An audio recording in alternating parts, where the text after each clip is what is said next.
The fat controller sat in his office listening to the noise outside. The passengers were angry.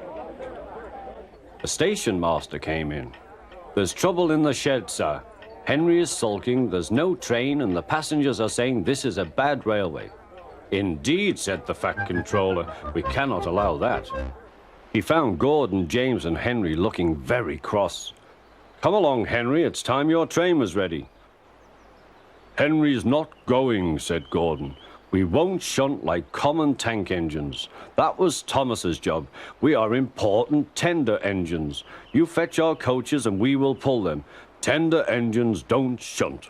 "Oh, indeed," said the fat controller. "We'll see about that. Engines on my railway do as they are told." And he hurried away to find Edward. The yard has never been the same since Thomas left to run his branch line, he thought sadly. Edward was shunting. "Leave those trucks, please, Edward," said the fat controller. "I want you to push coaches for me in the yard." "Thank you, sir, that will be a nice change." "That's a good engine, off you go then."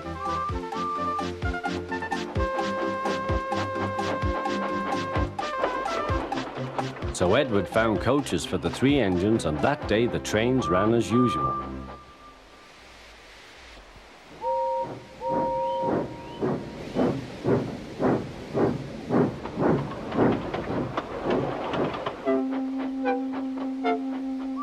But next morning, Edward looked unhappy.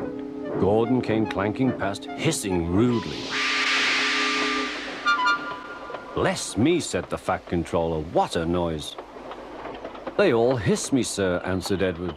"They say tender engines don't shunt, and last night they said I have black wheels. I haven't, have I, sir?" "No, Edward, you have nice blue ones, and I'm proud of you.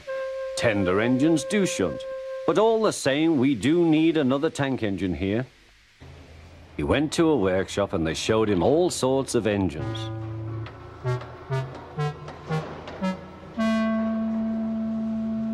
At last he saw a smart little green engine with 4 wheels. "That's the one," he thought. "If I choose you, will you work hard?" "Oh, sir, yes, sir." "That's a good engine. I'll call you Percy." "Yes, sir, thank you, sir," said Percy, and the fat controller brought him back to the yard. "Edward," he called, "here's Percy. Will you show him everything?"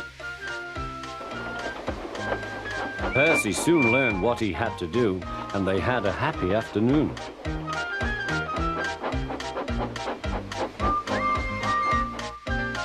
Then Henry came by, hissing as usual.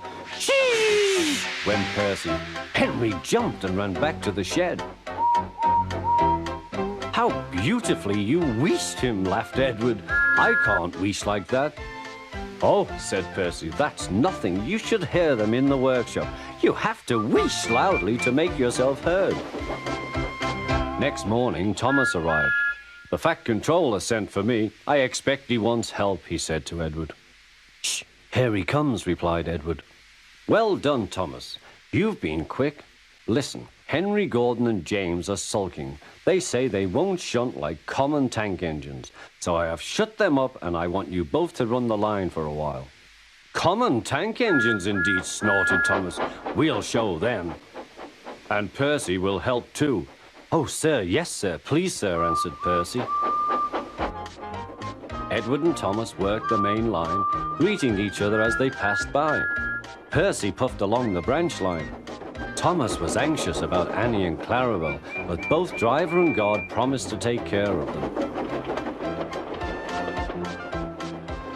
There were fewer trains, but the passengers didn't mind. They knew the 3 other engines were having a lesson.